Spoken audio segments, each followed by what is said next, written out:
Giant fans that have supported us for more than 30 years at Giant Stadium, for all those years in Yankee Stadium, and some of you even back to the Polo Grounds. This is for you. This is for you. Listen to me. Okay. The rest of your life, man, nobody can ever tell you that you couldn't do it, because you did.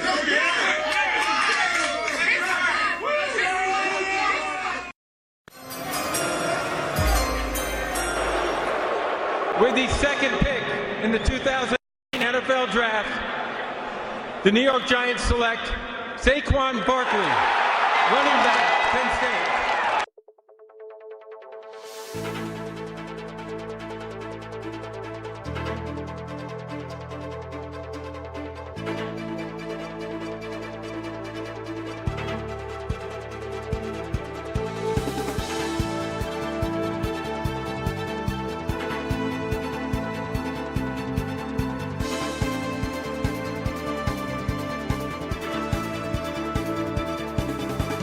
Hello again, everybody, and welcome to the Giants Guys. This is John Fennelly from USA Today's GiantsWire and the Giant Insider, and with me, as always, from New York Giants Rush, nygiantsrush.com, Mr. Craig Santucci. Craig, please come in off the ledge.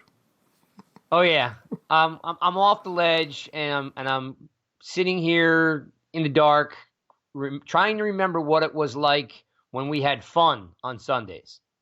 It's just not fun anymore. We had a nice preseason.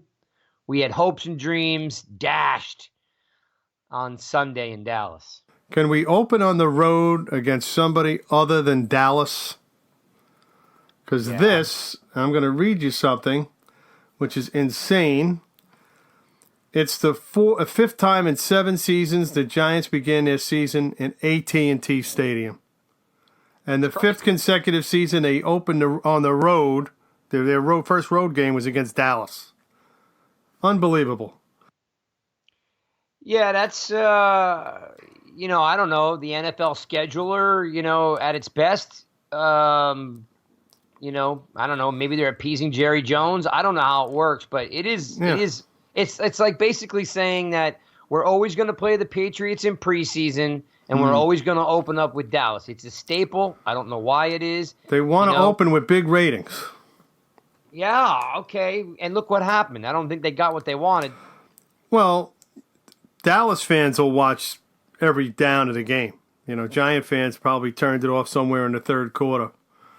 I mean, people who have lives, I have to watch the whole thing, but most people who have lives just probably walked away from that once it got to 35-7. That was the end of the ball game. Yeah, it was ugly. I'm sure you have a place you want to start or a topic you want to start on, but, I would love to start with a couple of things. Sure, bring it. One, what's going on with this coaching staff? Do they actually have a plan? Do they know what they're doing? Or do they have a clue? I think Pat Shurmur is a smart coach. Not quite sure he's a good head coach. I don't think James Betcher's system is worth a you-know-what, unless you have the players to run it. And I have no idea why in the world Saquon Barkley only touched the ball, 14 times? 15 times? Well, let's take that one at a time. Okay, which one you want to go first? Because that's a lot of info right there, and I think you're in the right direction, because let's just start with the team, right?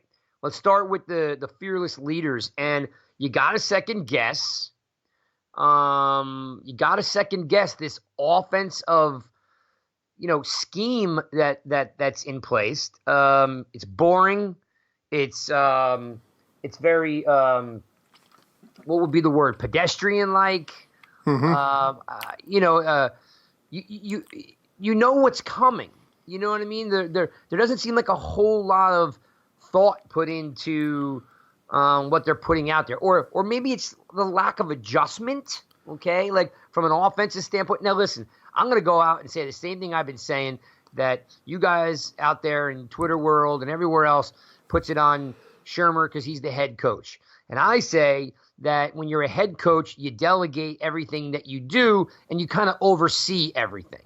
So that puts me in the Shula camp, and I think Shula is a terrible offensive coordinator. I think he's terrible at schemes, and this offense is just so predictable, it's unbelievable. So the offense to me is a little bit of an anomaly. However,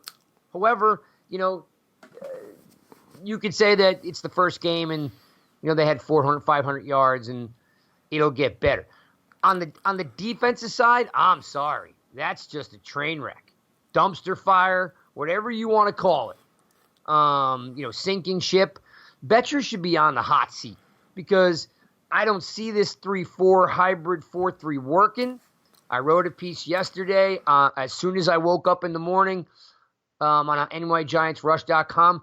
This team still cannot tackle at any level. I mean, it's fundamentals. You learn it in 7th grade. These guys can't tackle. They're swatting, they're diving, they're rolling, they're punching, they're flailing. Just tackle. I mean, if you get beat, still tackle.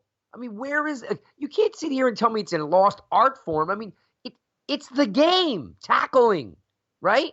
Blocking and tackling has never changed. Yeah. So I don't know what's going on with this defense. We can get more into personnel, but from a coaching standpoint, I'm at a loss with Shermer and his pedestrian, predictable offense, where you don't give your all-world back the ball enough, and you don't give it to him on 3rd and 1, and then you don't give it to him again on 4th and 1. Yeah. Well, why do you have this guy if you're not going to give him the ball? You remember, you weren't around in the 60s. The Packers would come down on the 5-yard line. You'd line up against them. They'd have Jim Taylor, I don't know if you remember him, in the backfield. Nope. They would actually tell the defense, Jim Taylor's going to run that way, and there's nothing you can do about it. And everybody but in the hot dog guy and everybody in the stadium knew it was going to happen, and it happened. So if you have Saquon Barkley and you can't trust him to get 1 yard, why do you have this guy? Yeah. Well, this isn't the first time we've seen Shermer ice him. What was the game? Was it the Eagles game? It was a couple of games he did it. Where he just takes him out and sits him.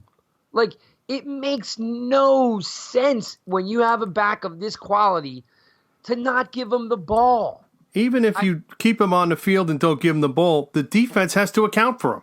Of course. You've got to keep 2 guys on him at all times. At least somebody else will be free. And by the way, taking him off the field, you may as well just put him up in the luxury box. Yeah, and when he is on the field, please don't continue to throw him a screen pass every 6 plays. I mean, again, it comes back to the way the team was put together. You start to get a look at a very good Dallas defense.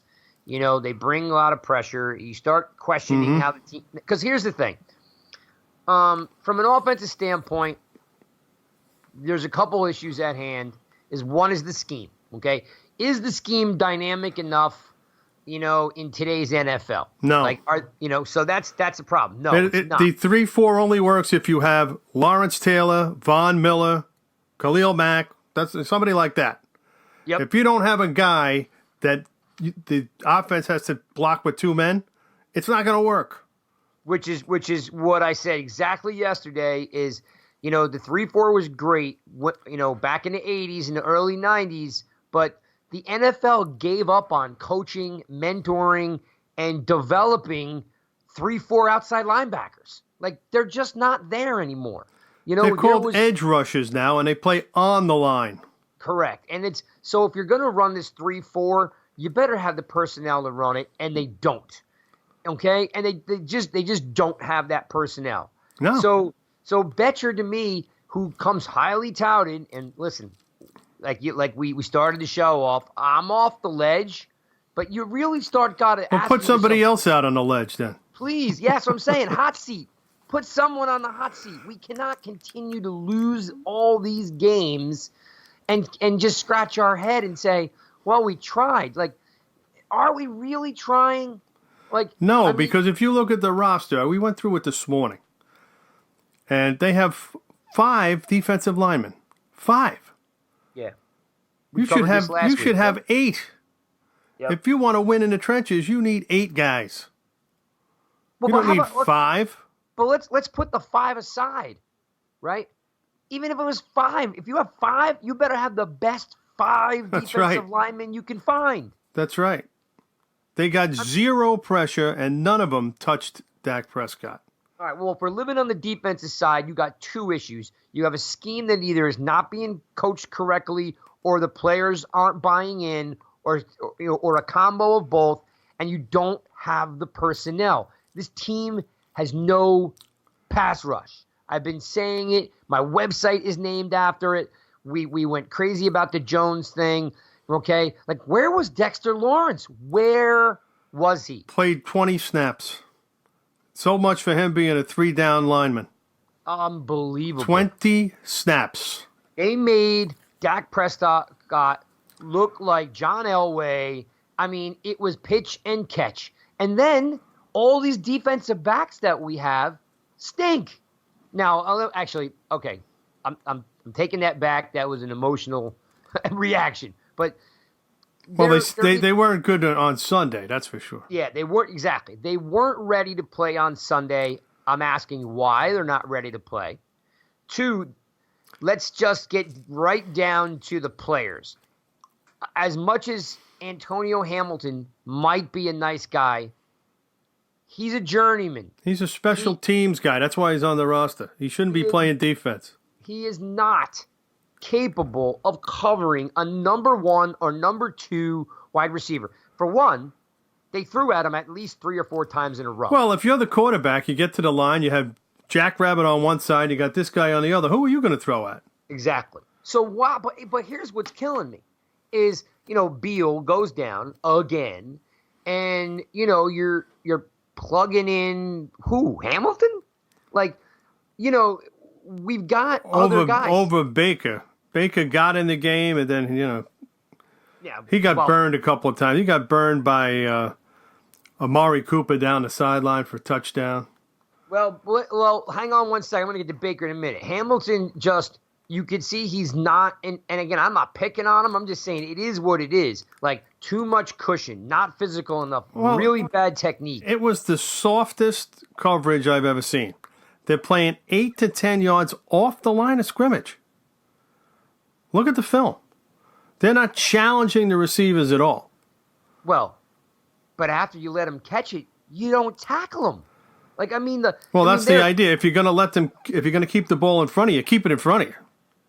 And make them pay for every catch that they get. Right.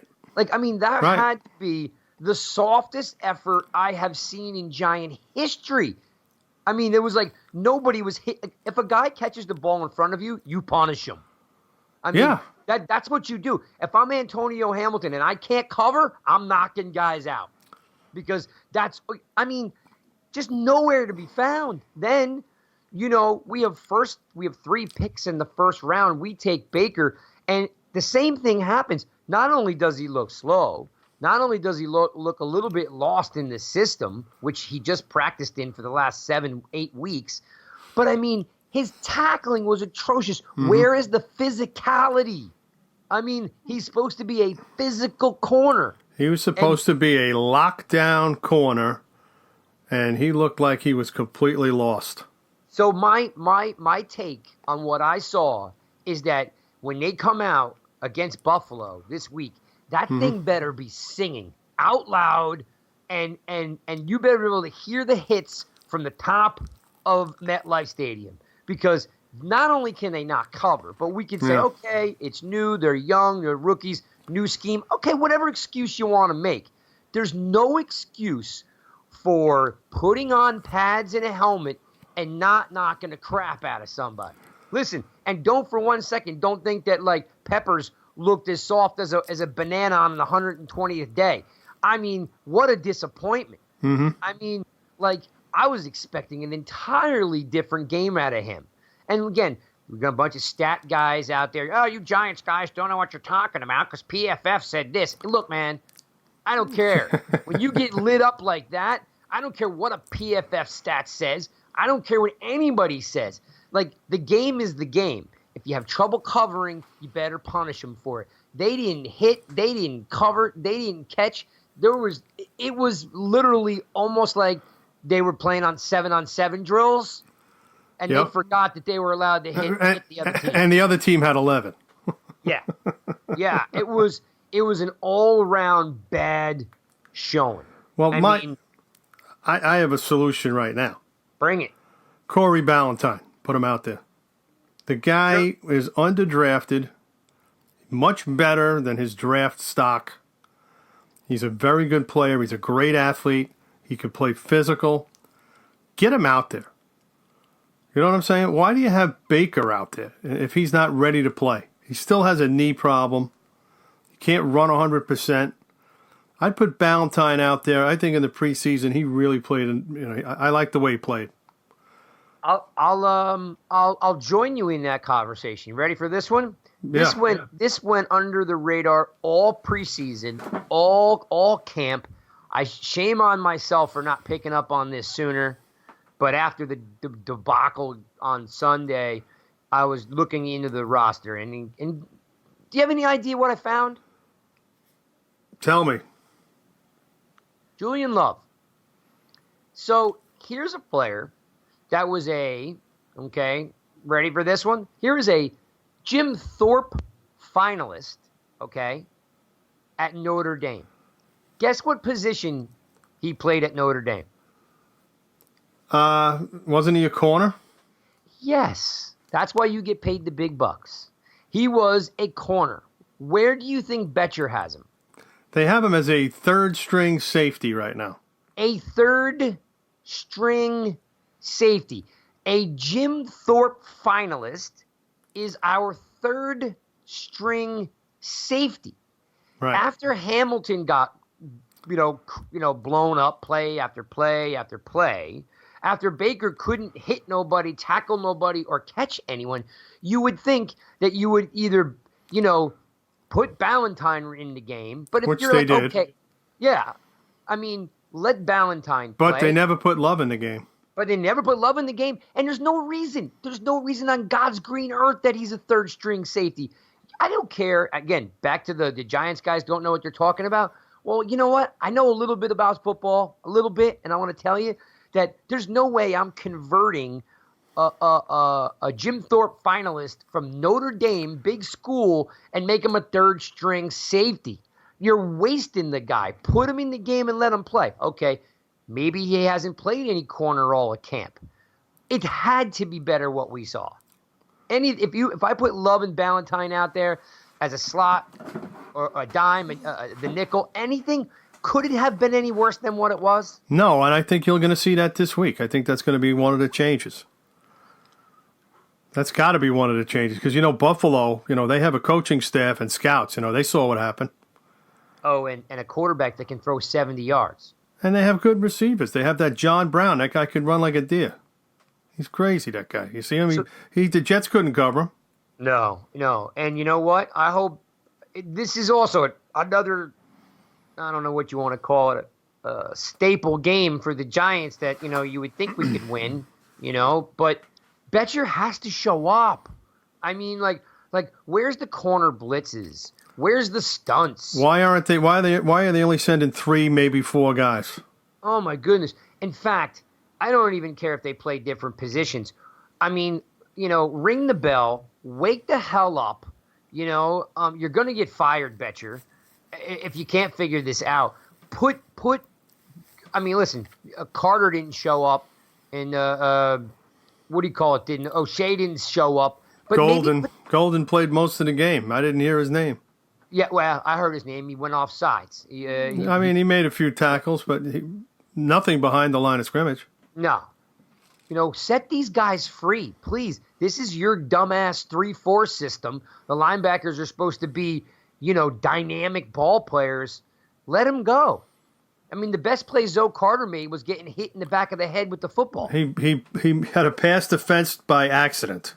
Yeah. By mistake. He didn't even know where the ball was.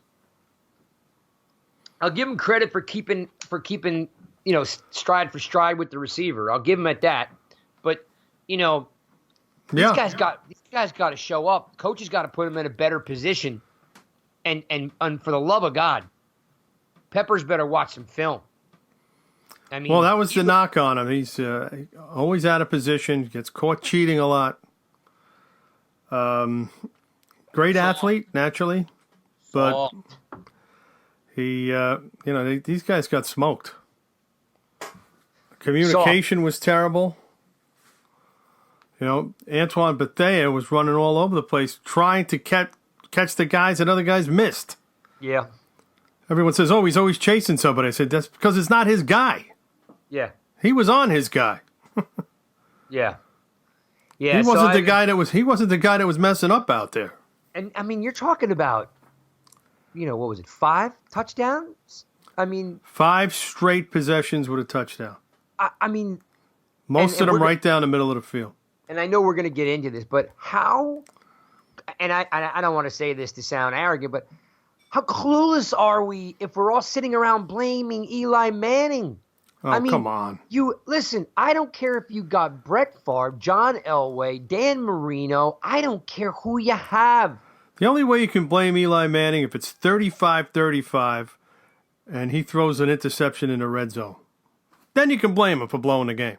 Yeah. But when you're down by 28 points, I mean, how is it his fault?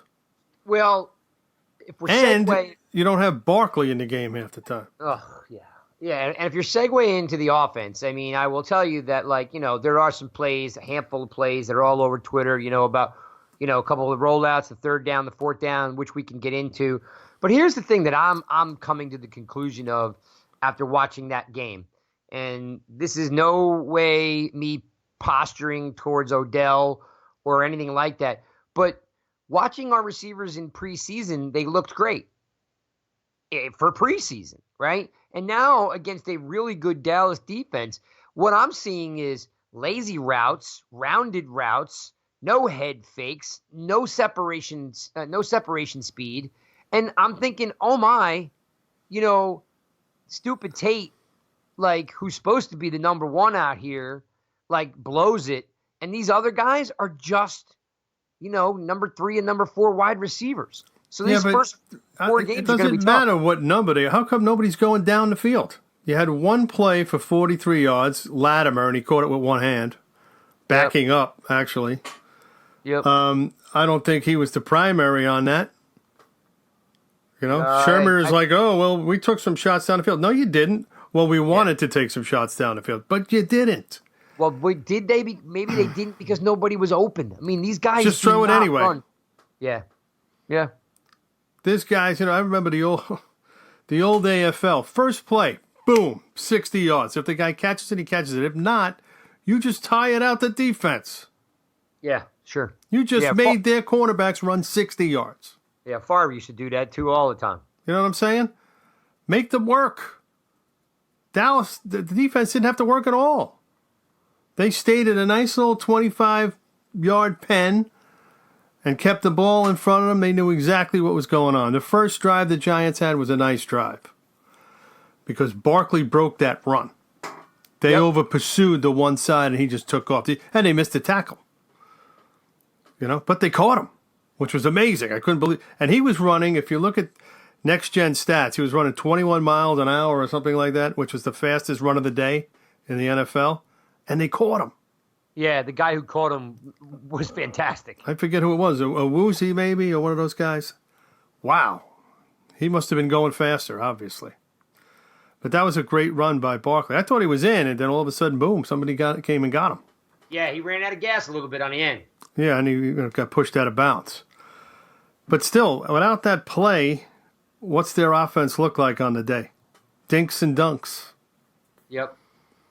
You're not going to dink and dunk the Dallas Cowboys. You're not going to do that. Not with two of some of the best linebackers in the NFL either. Yeah, those guys were all over the field. Well, Sherman said, well, they wouldn't let us get up over the top. That doesn't mean you don't try. Yeah. You send a guy out there, you're going to fight for the ball, you get a penalty. You also got to be creative because we don't have burners. These guys aren't fast. You know what I'm saying? They're just not fast. They don't have any top-end speed. They're not ripping the top off the defense. So you got to be crafty. Yeah.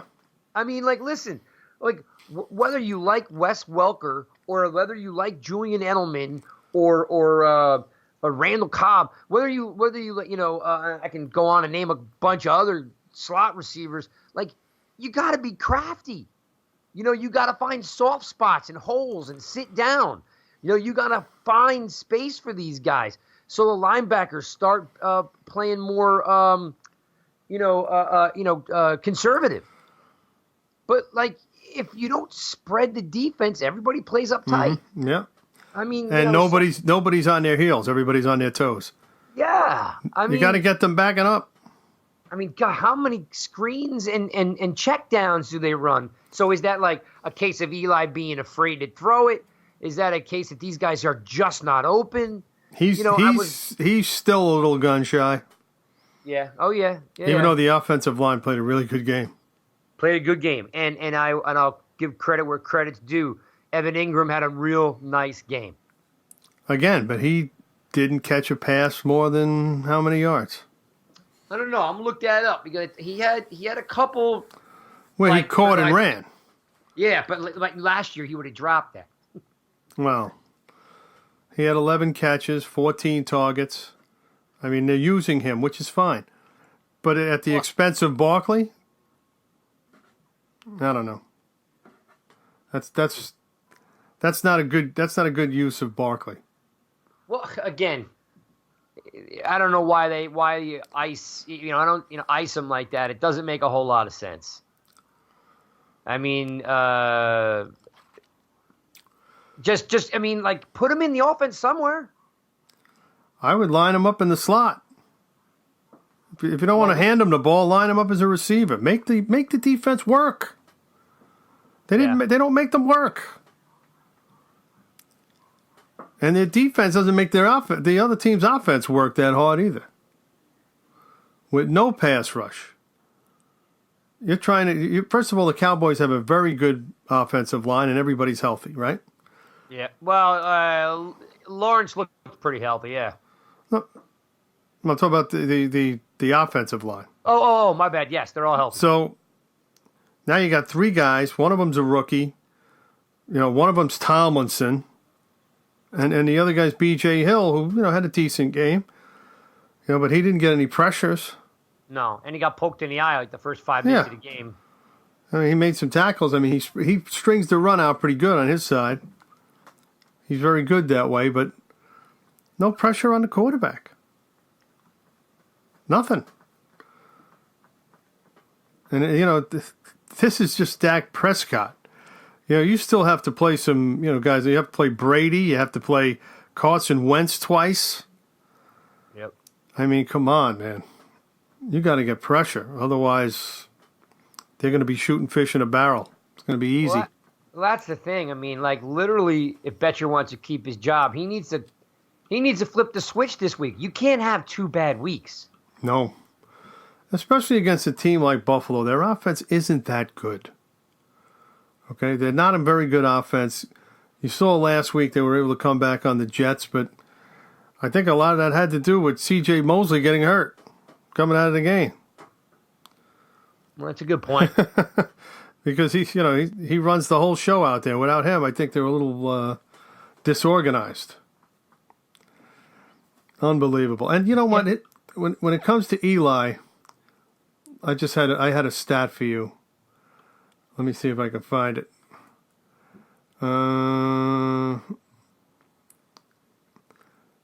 Eli Manning when he throws for 300 yards. Did you see that one? No, I didn't see it. Okay. Where is he? He says he has 51 300-yard passing games. The Giants are 19-32 in those games. Well, because he's coming from behind. Yeah, probably. But still, I mean, what does the fan base want Eli to do? Okay, they'll say, well, he's only throwing for 300 yards because he's coming from behind. Okay. Yeah, he throws for 4,000 yards every year. I mean, what exactly do they want out of him? Well, what's it tell you about that he's coming from behind? We haven't had a defense in a decade. Right. That's what it tells you. Like, yeah. I mean, I all day long with these kids and Eli stinks and blah, blah, blah. you know what? I don't even care anymore. Put Jones in the game. The outcome is not going to change. Okay? Like, you have to get 3 and out. You have to give your offense the ball. Your head coach has got to put in the all-world back and give him the ball 20 to 22 times. I mean, you know, this you know, I don't know what you want to call it, this witch hunt on Manning is so old. I'm at the point where I'm fine. Bench him. I don't care. It won't matter. Yeah, it won't matter. You have to have a defense. Like, yes, there are some great offenses out there like Kansas City and you know what a great offense like Kansas City or the Patriots or whatever, and they can get really far. But when you're a building team, you can have a dynamic offense. But if you know, and you'll still lose 31-35. You need a defense to get off the field and give the offense the ball. The defense has to make plays. Turnovers are important. You know, like you can't have fumbles. You can't have interceptions. Like, you know, it just comes back to how do you build this defense? They chose to build with no skill players. And I want to believe that, okay, you know more than me, but you've got 5 defensive linemen who aren't the best in the game, and you've got really young defensive backs that don't have any experience. So, you know, where are the playmakers? You didn't want Collins. You brought in Peppers. I don't see it. One game. That's the only thing I keep telling myself is that it's one game. Yeah, well, the light has to go on soon or they're going to be in trouble. They're going to be in trouble anyway. It doesn't matter, as far as I can see. Well, I'm hoping they turn it around. I mean, I'm hoping that Betcher's like, well, I'm going to get fired, so I better do this, and I'm going to put these guys in. And because here's the thing, you just need a couple plays. The offense needs the ball. What did we have? 5 offensive plays in the third quarter? Yeah, we didn't have the ball at all. I mean, come on. You can't win if you don't have the ball. True. Very true. It's a little disheartening, and we're beating a dead horse with this. But you know, it's key because you want to talk about it now, and you know you have to wonder what was going through their minds during the game. Everybody sees something, they don't see it. There's a reason why they're not doing something. We don't know what it is. Yeah. And we'll find out this week. You know, they ran the ball very well. 8.9 yards an attempt, which was excellent. Doesn't get much better than that. Your opening run is 50-something yards. Yeah, but still, they only ran the ball 17 times. You know, the openings were there. If they kept at it, they would have been able to hold on to the football, drive the football, keep the Cowboys off the field, maybe even things out a little bit. Didn't do that. I have a question. Yeah. Now, I'm not, putting any blame on the referees, but I was wondering what your overall thought was. No, you can. Well, I do, and I'm sure it's because I'm being a homer right now, but I feel like the Giants get 3 or 4 games a year where either the ref changes the outcome, makes a very bad call that everyone can see, and I'm trying to wrap my arms around like how these guys are pros. Like when you make mistakes, like look, did everyone in the entire stadium saw the head-to-head contact on Eli? Yeah. I mean, it's head-to-head collision. Like if that was Tom Brady, that's they would have the second foul on that play. There's another foul on that play. Correct. But if that was Tom Brady, they would have ejected that guy. I mean, head-to-head on a quarterback is not supposed to happen. Yeah, I agree. The first penalty that should have been called was the tackling of Shepard on the goal line. Yep. They tackled him. They knocked him down. They threw a flag. Right? Yeah, they threw a flag for a fumble. Is that what the flag was for? Yeah, and then there was the other one was the one at, was it before halftime where they didn't it was a fourth down, and they said that the Dallas called timeout. Yes. I mean, like, what are they? Well, they had 12 men on the field. They blew the play, called the penalty, and then an official comes running in and says, "No, they just called timeout." Wait a minute. Did they just call it?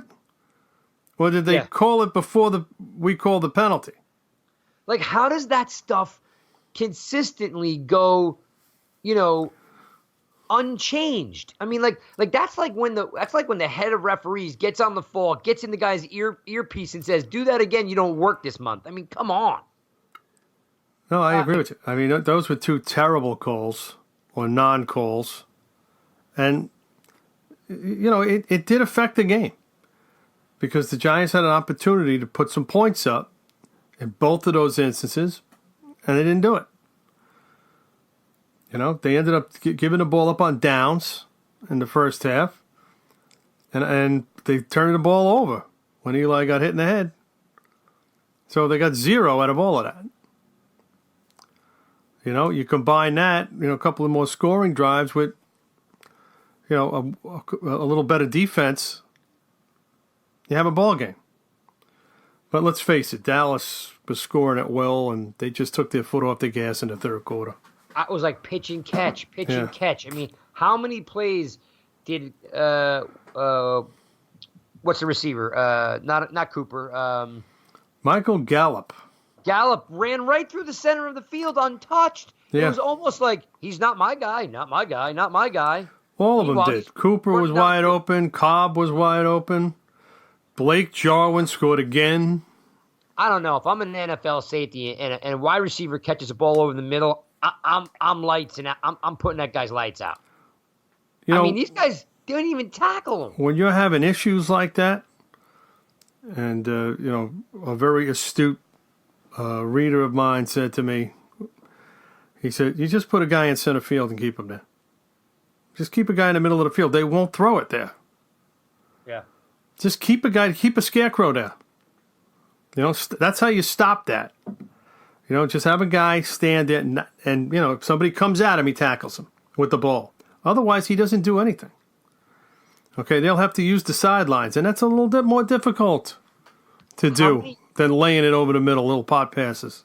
How many years do we have to go with bad safety play before someone upstairs figures it out? We should fix this. I mean, you didn't like Collins, and then you got these guys, and you got Darian Thompson, and you got Nat Burray, and like how long do the Giants have to go before they figure out that they really need a guy that can play safety? Mm-hmm. I mean, just play the position. That includes covering, tackling, putting the wood to these guys. I mean, I think Patea's a good safety. I just think on Sunday he was trying to fill holes. All right. Because guys were getting beat left and right. Literally, left and right, they were getting beat, so he had to run to them. So he's always running after somebody. Yeah. Jenkins had a good game, but they weren't throwing the ball in his direction. No. It was over the middle and to the left side. Which goes back to what we were talking about when we started this, rant about the defense. Is you think Betcher would say, "Hey, Jack Rabbit, you need to cover Cobb." I don't care if he plays the right side or the left side. He's still an athlete. Pick a guy, yeah. But you know what? Which guy were you going to pick? Somebody's got to cover Cooper. It's got to be your best guy. I see. To me, they didn't. It was more like the middle of the field that was getting tortured. I mean, so if it's not going to be Jenkins, maybe Haley. I don't care. There was absolutely no adjustments made. It literally was from the beginning of the game to the end of the game, it was the same bad defense snap after snap. Yeah. You didn't see any major adjustments that's a new wrinkle. You won't. And, you didn't have a lot of linebackers dropping back to help out either. I don't know what they were doing. I mean, I liked a little, I thought Tay Davis made a couple plays. I thought Connolly made a couple plays. There was a little bit of life there. Yeah. But, I mean, But nothing consistent. No. And the biggest, elephant in the room is first round draft pick, Dexter Lawrence, a no-show. Well, a no play. He only played, 20-something% of the snaps. I mean, a quarter of the snaps, a third of the snaps. I mean, he's got to play more than that. This is what we were promised. Yeah. You don't draft a guy in the first round and have him watch, 3/4 of the game. Oh my God! It's like I've got Jones on the bench and I've got Lawrence on the bench. And you got Baker blowing up. Yeah, I mean, why Lawrence didn't have 45 snaps is beyond me.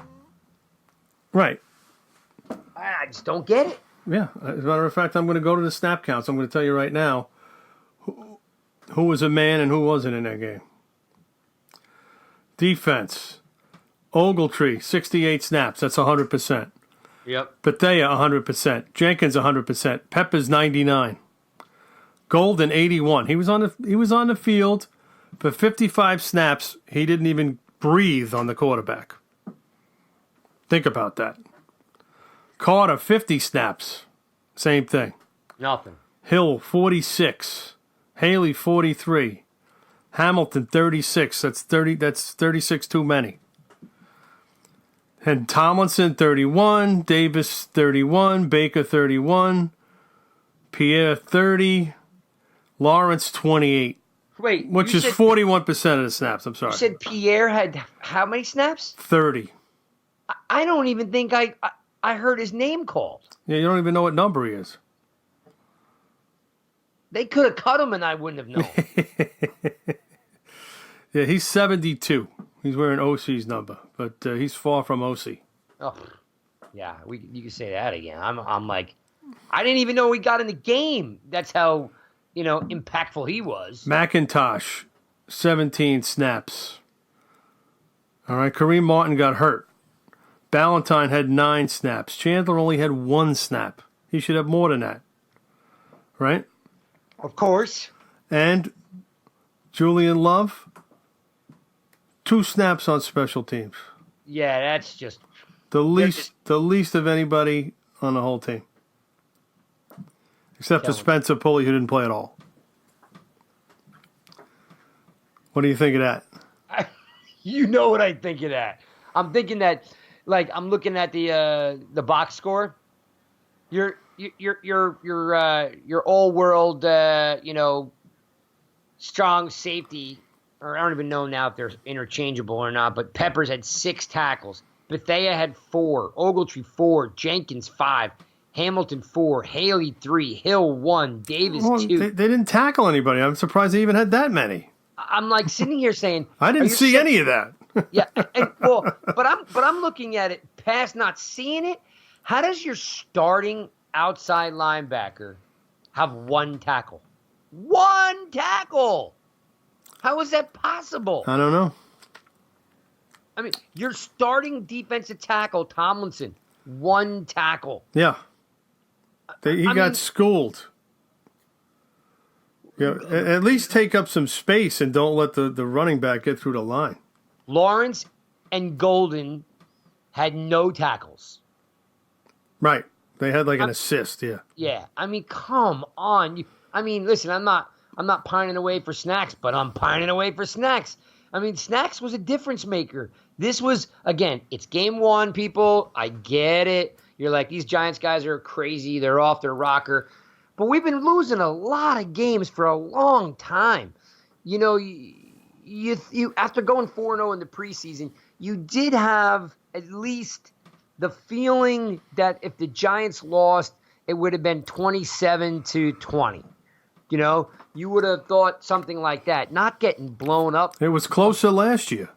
It was closer last year. They played 2 pretty close games with them last year. This year, not so much. Is Dallas that much better? Maybe. But it looks like the Giants are a little worse. Now, let me just say one thing about Barkley. Yeah, go ahead. He played 55 snaps according to the sheet, which is 80%. That's not what I saw. If he was out on the field, what was he doing? Is it decoy? Yeah, that sounds a little heavy.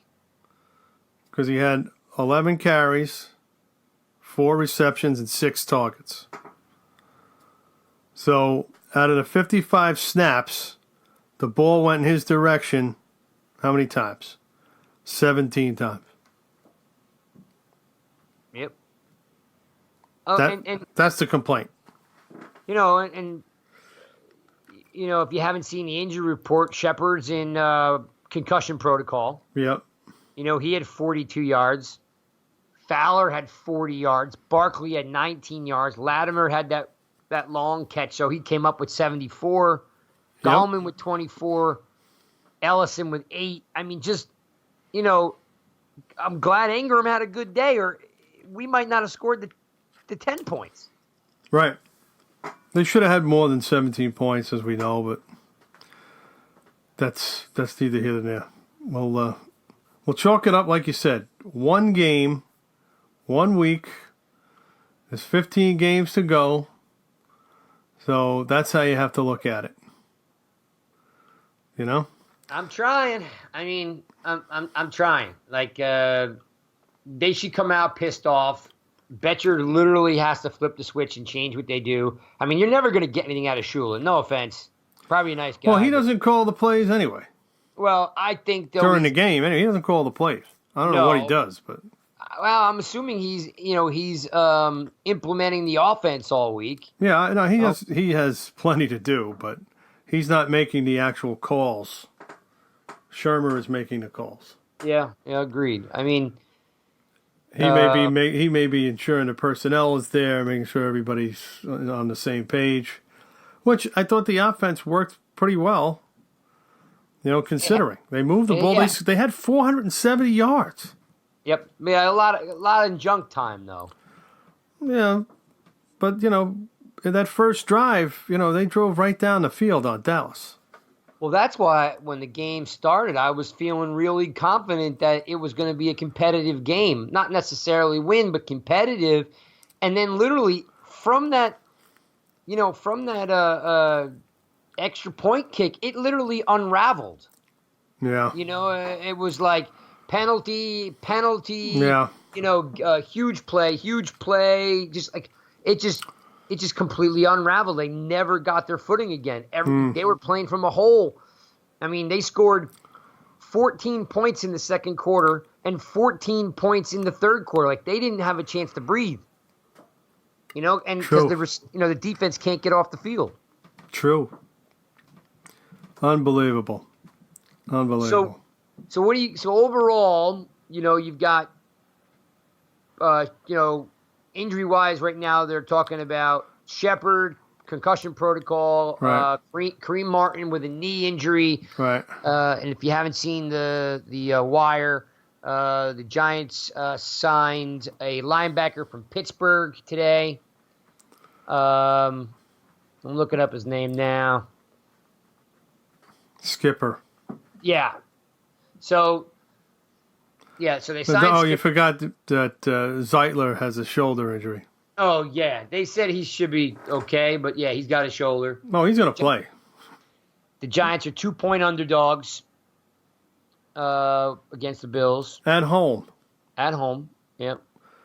The Bills shouldn't be favored over anybody. How are they favored over the Giants? The Bills should not be favored in any NFL game unless they're playing Miami. That's it. Well, there is no all those players are asking to be traded, right? Yeah. Miami is just a mess. It's a terrible situation. But how about the balls on those players like requesting to be traded? This is their job. Yeah, but you know, some guy. Let's say a guy's got 6-7 years in the league. You know, he doesn't want to stick around 3 more years to wait for them to win. Oh, yeah, okay. If you're talking about a Pro Bowl caliber player. Yeah, I mean, you know, guys, I'm going to sit here and babysit for 3 years. Yeah. You know, I'm getting older. I'm risking my, body, getting paid for it, but I'm risking it. You know, I'd like to have an opportunity to win. You know, they're not going to have an opportunity to win. They're going to end up getting the first pick. They're going to draft a kid from Alabama, the quarterback, right? And they're going to have to build around him. That's going to take several years. Well, or yeah. I mean, the quarterback they draft will be debatable because I think Herbert might be the guy too. Well, yeah, whoever. I mean, they're going. It all depends. You say tomato, I say tomato, but I think they really like Tua. Yeah, I don't know, and they need a lot more than a QB, but yeah, that's a problem. So I mean, there are some teams out there in the league. Pittsburgh got blown up. The silver lining is the Giants aren't the only team with major problems. The Giants are what, 8-25 since the beginning of 2017. The Jets are 9-24. Man, that's bad. So the Jet fans are like, "Oh, you guys have been terrible." I'm like, "No mirrors in your house, huh?" Yeah. Are you kidding me? You're supposed to have your franchise quarterback. You're supposed to have, you're supposed to have the team. As far as, SNY, you watch all these shows, Jets Nation, this, that. You think, like the Jets were on the verge of the Super Bowl. No, the Jets can't get out of their own way. It's going to be a long time for them, too. But, I mean, the Giants, they can make some adjustments. They could try to, figure some things out. I mean, I don't know. Jones came in. He did his thing. He fumbled. I mean, Now, why would they put him in the game?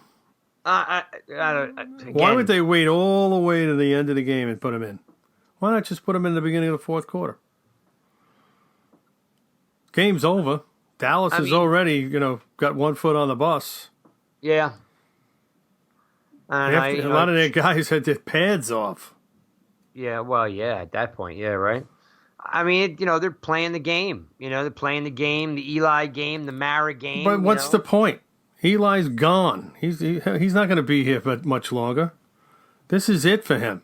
They're going to sign him to an extension? They better not. They can't. Yeah, you can't. As Francesa makes one good point every once in a while, and the thing is when the Giants drafted Jones, Eli had to be gone. You can't have the $23 million quarterback and your quarterback of the future in the same roster. It's too much. It's poor asset allocation. He hit it right on the head. Okay? You're getting away with having a nice price for a rookie quarterback, like the Seahawks did with Russell Wilson all those years. Get rid of the veteran and use that money to get something else. Yeah, you're clogging up the system. It's because it's built on economics, and you're clogging up the system. 2019's a throwaway year for the Giants. When you think about it, every time you trot Eli Manning out there, you're throwing the season in the garbage. You're throwing the future in the garbage. You're delaying it. Yeah, it's more of you're just delaying the inevitable, right? Yeah. I mean, here's the thing. But it's pointless.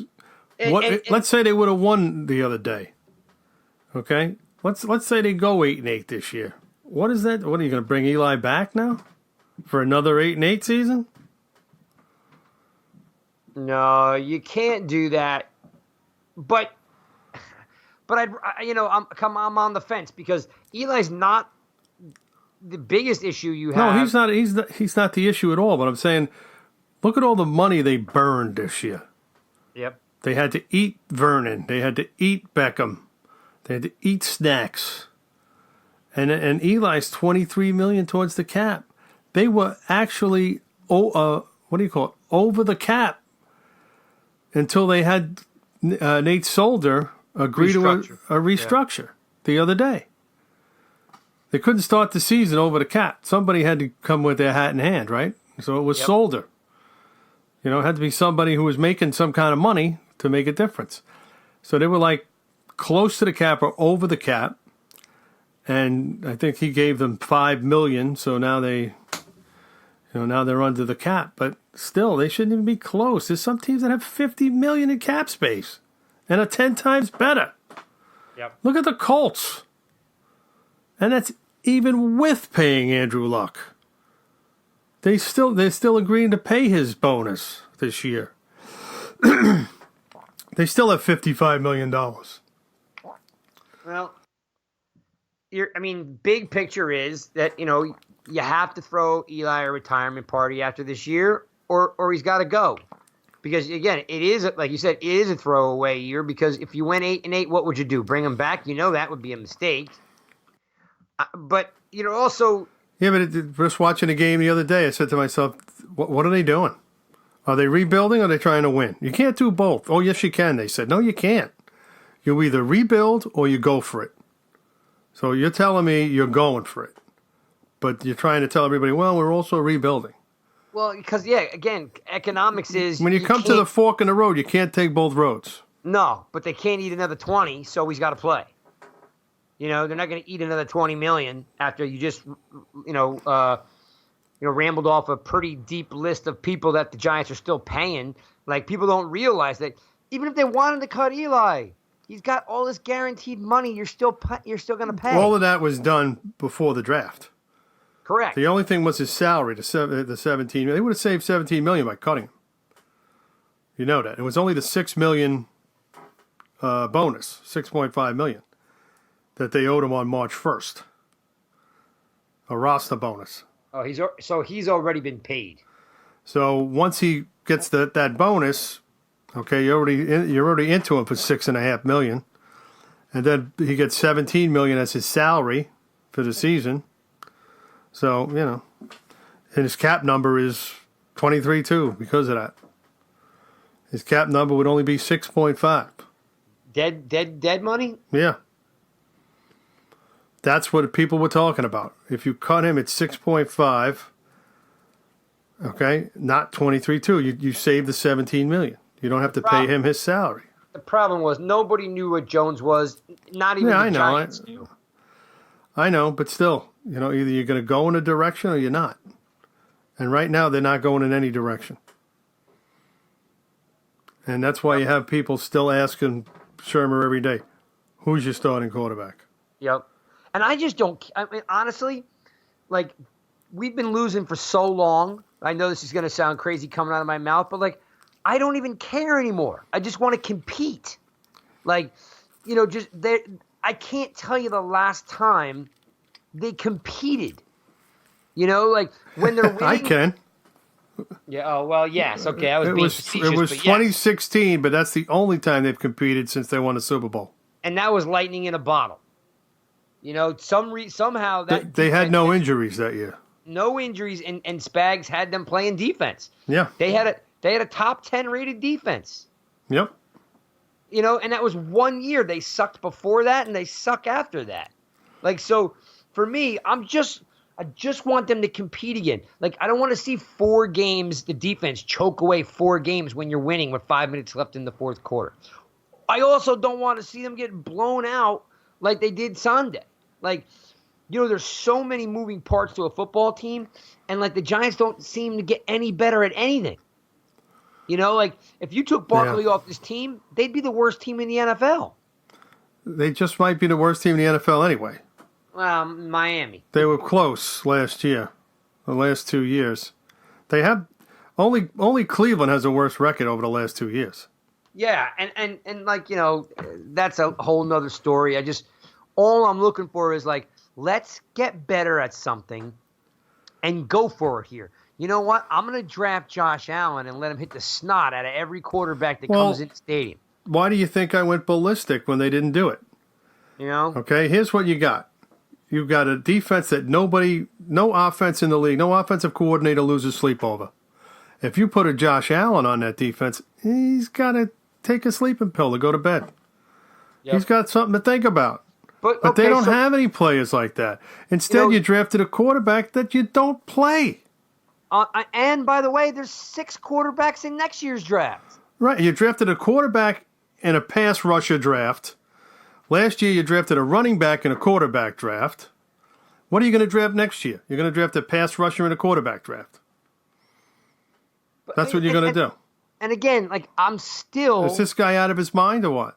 Well, see, here's the thing. I like the players he drafts, right? I like the players he drafts. Yeah, but I like other players better. Well, that's half of it for me. I can only speak for myself, and sometimes I can't do that either. But with that said, in this, like, I can't, like, there's people just hung up on Barkley over Darnold. There's people hung up on Jones over Allen. I get it. I'm an emotional guy that way too. But here's the thing. I'm not hung up on Barkley over Darnold if Barkley's not going to get the ball. Agreed. But my theme is the Giants had 3 shots at the first round. 3 shots. I mean, okay. And they missed on all of them. Oh, come on. Like, okay, listen. Jones is going to be great. A Hall of Famer. He's going to bring us to 2 Super Bowls. Whatever. Okay. I said today to someone, I just don't care anymore. Put him in. Don't put him in. What happened Sunday in Arizona? I'm sorry? What happened in Arizona on Sunday? Did you see it? He didn't look great. Did you watch it? But he got better as the game went on. He did get better as the game went on because he started to run more. He just got more comfortable. Yeah. And then all of a sudden, the magic started to happen. Yeah. And the guys rallied around him. Oh, Larry Fitzgerald and those guys. They rallied around him. Yep.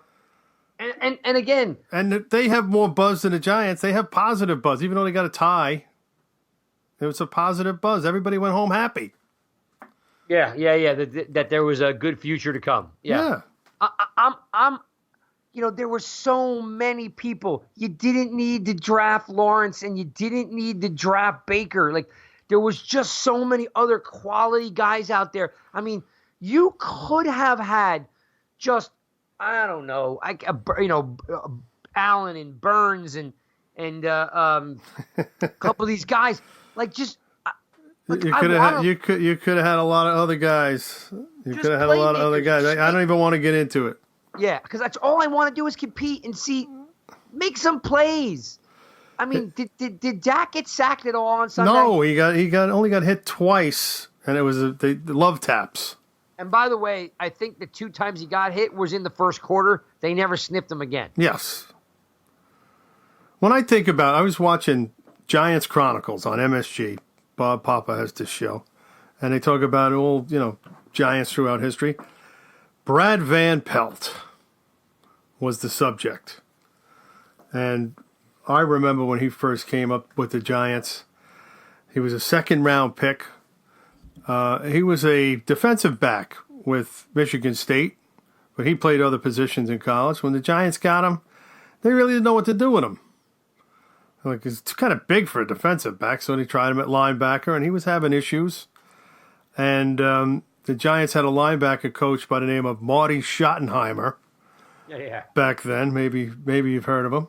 Yep, I think I have. And he kind of taught Van Pelt how to play linebacker. And Brad Van Pelt could do anything. Okay, and he was the first. Well, Brian Kelly came in the same year, but they were the first 2 building blocks of that defense. And then Harry came in, and of course Taylor, and then Van Pelt left, and then Banks came in and took his spot. And then Brian Kelly retired, and we had Reasons there, and then Pepper Johnson. Yep. But those are 4 great linebackers. And the guys that left were great linebackers, too. Where are our great linebackers? Where are our guys like that? We don't draft. Well, the NFL rarely drafts linebackers at the top unless it's Luke Kuechly. You know what I mean? Or Von Miller, Khalil Mack. Yeah. Why don't we have one of those guys, or a guy like that? Even Josh Allen. We could have. Yeah, we could have had him. You got to get a hammer like that. Well, everybody keeps telling me, those guys aren't necessary as long as you get pressure. I call it no, that's not BS. true. It's BS. No. You need a game-changing player on defense. Did the Broncos win the Super Bowl without Von Miller? No. He's the MVP of the Super Bowl. Did the Ravens win without Ray Lewis? Absolutely not. Or Terrell Suggs? Either time, no.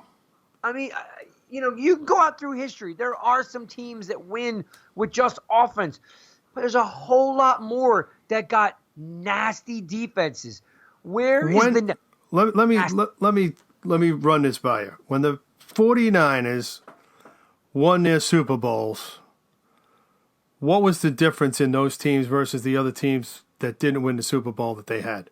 Their offense was always good. It was when their defense was good. That's when they won the Super Bowl. Yeah. Yeah, Ken Norton or Deion Sanders. And even before that with Haley and those guys. Oh, yeah, Charles Haley, yep. It was when their defense played, when they played staunch defense. You know what I'm saying? That's how you win in this league. With the Giants, they're trying to piecemeal guys together. I mean, and trying to make it system-based. Forget about that. You need a guy that everyone's going to be afraid of. You need a guy that's going to change. And then you can start scheming around that guy. Yep. That's how you do it.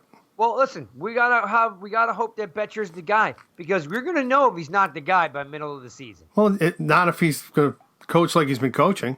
That's what I'm saying. By the middle of the season, you'll know if he's got chops or not. Because right now he seems like an empty suit. Yeah. Let me tell you something. I think there's hope in Conley. There's hope in Zimenez. Okay? There's hope in those two guys. They got to play, though. Okay? Tate Davis is a safety playing linebacker. Right? Yeah. Well, I like him. I think he's good. I think Ogletree is serviceable. I don't think he's really a great player. He lost too much weight or something. Yeah, I don't know what's going on with him. Right. I think small. Carter is never going to reach his potential. I didn't want to say that before the season, but now you see that first game. He's all over the field doing nothing, wasting his energy. Well, here's the thing, I don't want to. I'll let you continue. I don't get off track, but if we're playing a 3-4, you line up Zimenez on one side, you line up Carter on the other side, like Banks and Taylor, and let him go. Turn him on. That's it. Enough of this garbage. I mean, it literally just looks like garbage. Like you have to have Carter. Why is Carter chasing down a tight end down the sideline? He should be on the quarterback. That's it. That's his job. Correct. Straight line to the quarterback. And by the way, and you're gonna love this, okay? Let's date ourselves a couple years back. We didn't want Devin Kennard, and Devin Kennard has gone to Detroit. They figure out how to use him because why? A Belichick coach knows how to use him, and the guy's out there getting 7-8 sacks a season. And he's healthy. He couldn't find his way out of a paper bag here. Right. Like I don't know. We've just gotten in this lull, or this no man's land. Like the round hole, square peg thing. Look, line up Carter on one side, line up on Zimenez on the other side, and just let them pin their ears back and go. Right. Forget about having them trying to cover tight ends and receivers and running backs. Let them go for the quarterback. Exactly. And then you let Connolly and Ogletree clean up the middle, and then you don't need Dexter Lawrence and B.J. Hill to get sacks. If they get them, great. Right. You push outside in. I've been saying it for years. Outside in. You can't win with pressures. You need finishers. Mm-hmm. I mean, you need finishers on both sides of the ball. I mean, your receivers got to run good routes, hard routes. You watch some of those routes, they were lame. Anyway, it's one game. We got the Bills coming up. Maybe they figure out how to turn it around. But it was an overall bad game from outside that first series, regardless of how many yards they had. It just really was a disappointing loss. It was deflating. That's the words that I use. Deflating and disturbing and disappointing. 3 Ds. And they don't get a D, they get an F for the entire game. All right, so what else you got? Because we're out of time. Yeah, let's see. Giants cut Nate Stupar on Friday. Forgot to mention that. I feel bad for him, but, he couldn't have been any worse than the guys that were out there the other day. Well, the Giants right now, as of 1:30 p.m. today, have an open roster spot. How did they get that? They signed that guy, Skinner. They Skipper. signed him, but it still says they had 2 spots going into Friday. And really? That's what the report said from the Giants. Right. I'll look it back up, but because this morning they were talking about the Giants bringing back what's his name, receiver, Alonzo. Alonzo, talking about maybe bringing him back. There was some talk about that. Unless I've got, and I'll look back at it, or you can look it up. I thought the Giants had 1 spot left to fill, so there was some Zoe talk. Okay, we'll see. Doesn't matter. Yeah, I mean, this is the team. They got to figure it out. If you're down Shepard again this week too, it has to be Barkley at 30 carries. Right, and it'd be nice to see that Darius Slayton get into, finally be ready to play. None of them impressed me enough that I'm like, yeah, you got to get that guy on the field. Well, there's only one rookie. Actually, there's 3 rookies I want to see on the field. 4. Love, Ballantyne, Conley, and Zemenis. That's it. Just get them out there. What's the point? If you're going to lose 11 games this year, let these guys play. Hands down. And with, and about the Zemenis, he's backing up Carter. Why not put him on the field at the same time? They're really big and really fast. I mean, where do you find guys that big and that fast? I don't know. He could be a 4-3 defensive end, too. Zemenis? Yeah. Yeah, I believe it. I totally believe it. Like, my first thought in camp was, why have Zemenis back up Carter? He's the same dimensions as Olivier Vernon. Yes, and guess what? I can't. He's actually taller than Vernon. They can't be this. This is the thing that I think is you're saying. What else do I have? You know what I have? I have conspiracy in some way, because yes, we're not. We know a lot about football, but we're not in the team, and we don't know the economics and all that great stuff sometimes. But I mean, we're keeping guys like, Pierre and Kareem Martin. As you said, you can't build for the future if they're not on the field.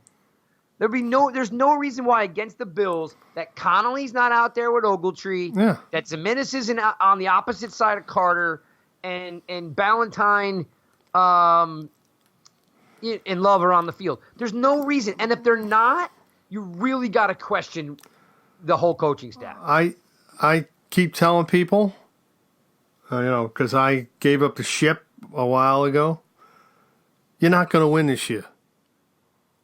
Get these guys in games, get them experience, build the team. You're going to keep putting these veterans out there. You're going to keep this patchwork team going. You're going to be spinning your wheels for years. Yeah, and there's no reason that Pierre and Martin even have a roster spot, let alone, as we talked about last week, let alone Tanny. It's just, I keep saying to myself, what's going on?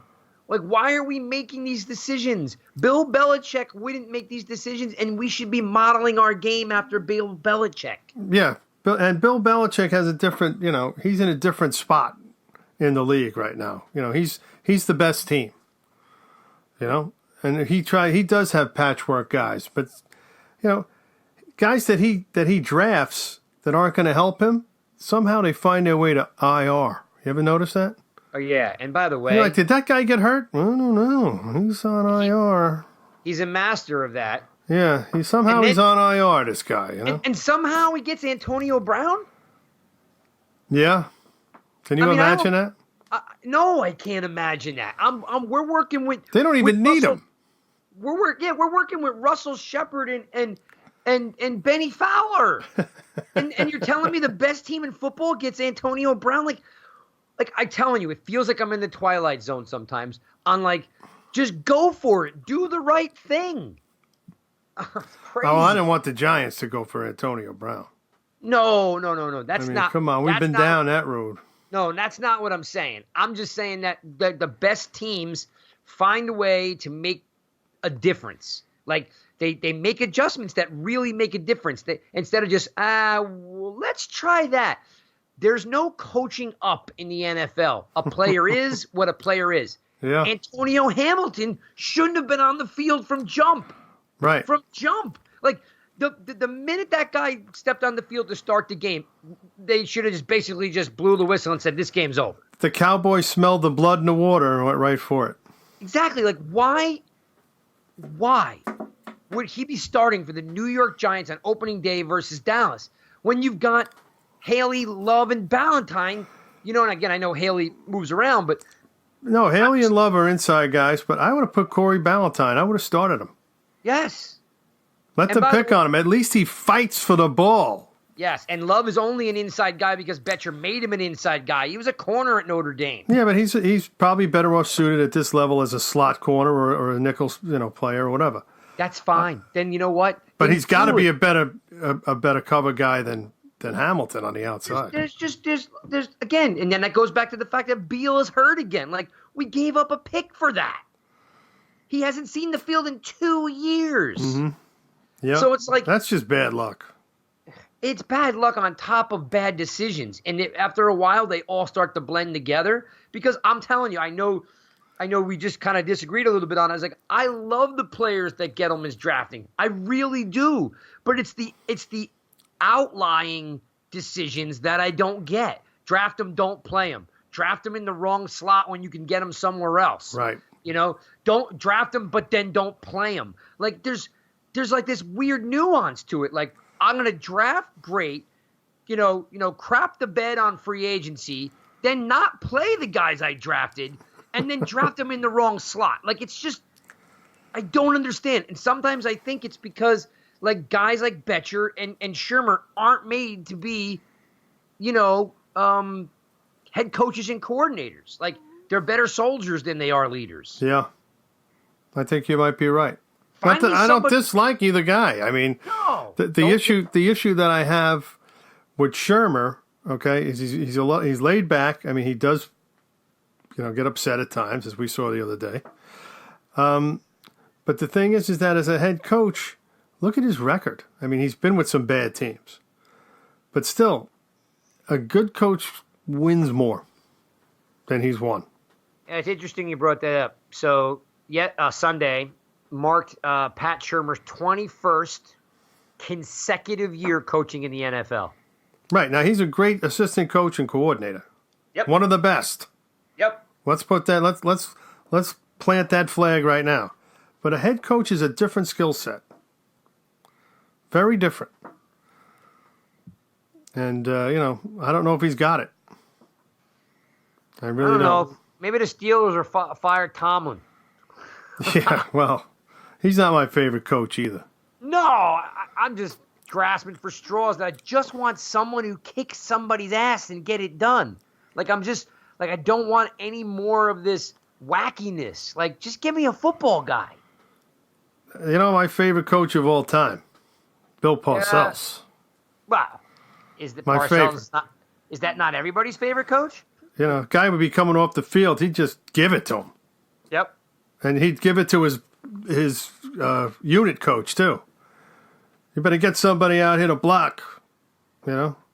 Somebody's not paying attention, blah, blah, blah. Or you won't be here tomorrow. That's right. You'll be getting a bus ticket. Told one guy, pack your shit, you're getting a bus ticket. Yeah, I just watch some gamers, man. Like, I guess the word would be, where's the dog? You know what I mean? Where's the dog in the New York Giants? There's no dog. There's no guy you're afraid of. You don't lose any sleep that you're playing the New York Giants. I'm going to say one last thing before we go. It's not that complicated a game. And I think they're making it too complicated for the players. And they look confused, tentative, whatever. You just got to turn them loose. Let them do what they do. That's it.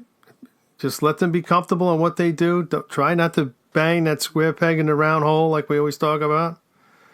And let the guys play. You have too many things to think about when you're out on the field. It'll come. Just let them play. Can they beat the Bills? No. Damn it. Yeah, they can.